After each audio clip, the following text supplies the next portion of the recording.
Welcome to the Arts in Westchester. We have a very unusual program today.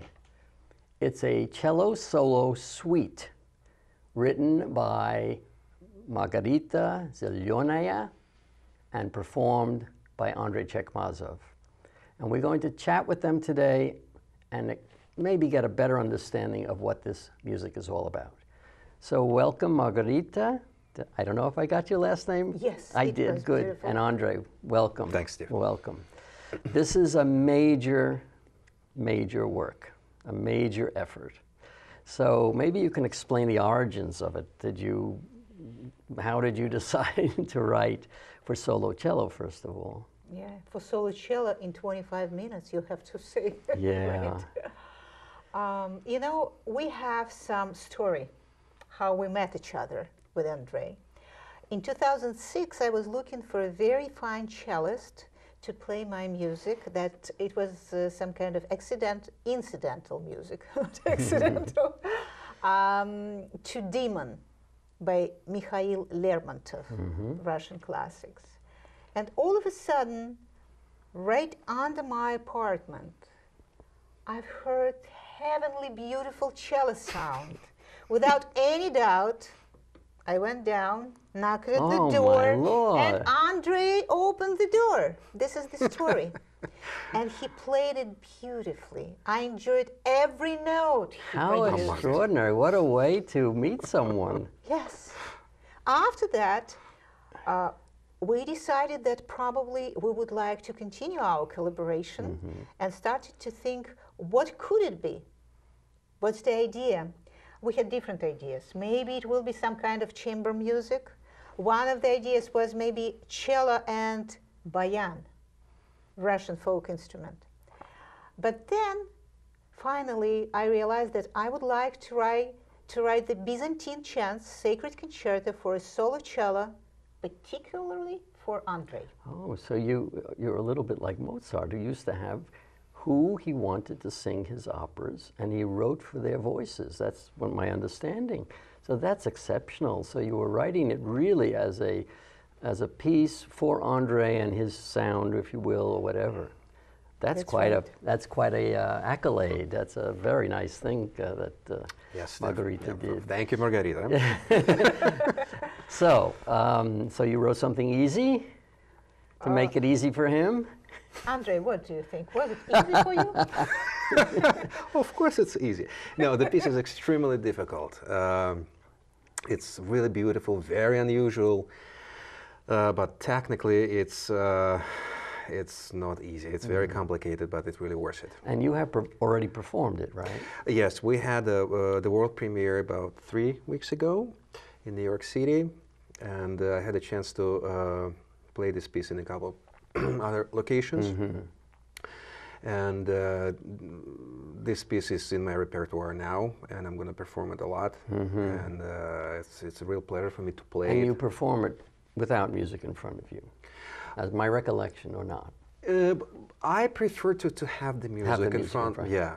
Just so you can glance at it, because it's hugely demanding. Yes. Someday maybe it might be totally in your brain and fingers. Absolutely, but the piece is about 25, 26 minutes, and it takes time. Well, as I mentioned, you know, I performed it just very recently, so it's a very fresh piece. Very fresh. Yeah, so I just learned And this is very exciting for the Arts in Westchester, because we're going to hear it here, and we have taped some of it, and we'll allude to it. Byzantine Chants. Now, have you been to Byzantium or Turkey, or just imagine certain things? I think it's just my imagination. Okay. So it's just, which is understandable for many composers. It's really the music itself. And you just gave it a certain name to give it a certain context.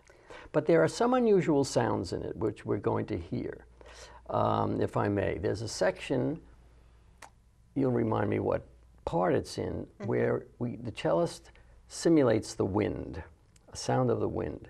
It's so awesome. It's better than listening to the wind. It's fascinating. And you heard that. How do you actually notate that? The movement you mentioned, number 2, monastery service, the sound of the wind. Okay. So it has double name. I do not need to notate it. And when we were experimenting together with Andrey, trying to find different ways to introduce it, express it. One of them, Andrey showed it to me, and you know, I had goose pimples. Yeah. Because it was exactly what I wanted. Okay. But you mean the very beginning and the very end of the movement, right? But not only, because some parts of the wind music, let's call it this way, notated with the notes, and it just has very specific method of playing sulpanticello. Okay, so there are directions in that. Give us, if you would, a précis of what there happens in the first 4 movements. Now, I know that's difficult, but maybe are there titles to these movements? Yes, there are. So let's start with title 1. Title 1, the Great Litany. This is like choral recitative with 2 amens at the very end, at the very beginning, at the very end. And of course, most of the time you will hear 4 strings of cello. Okay. The second, we were talking about it a little bit, monastery service, the sound of the wind. I would like to read the story that I was really impressed when I found it on the internet. Okay. And they followed it. The liturgy in the summer cathedral astonished me with the unusual loftiness of the monastery service. The chants being sung were ancient, wind-like. At first, when you're trying to listen in, your hearing is almost insulted by the unusual rough monotony of the harmony, the strangeness of the rhythm,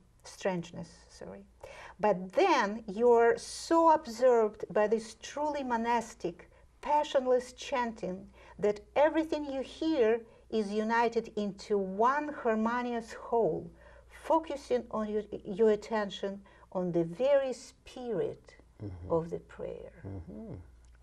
Very interesting. It was eyewitness story of the 19th century. Okay. And the third? The third one, the remorseful prayer. Just today, Andrey told me that I don't know how, but I have to try to transform myself to a female person because I had some vision when I was writing it that woman is on her knees at the church and she tries so hard to be forgiven and she asks God very passionately. And at the end, I believe it happened. So, Andrey, you know. Well, we'll see what's going to happen. Yes. Psalmodia, this is the Greek word, and it means some kind of melodic declamation, like recitative, almost using one note in mid-register. So number 4, this is Psalmodia. And I used so-called solo part and the choir response. So it will be very obvious that I have this dialogue in the movement number 4. Wonderful. Well, we're now going to hear at those 4 movements of Byzantine Chants, played by Andrey Tchekmazov.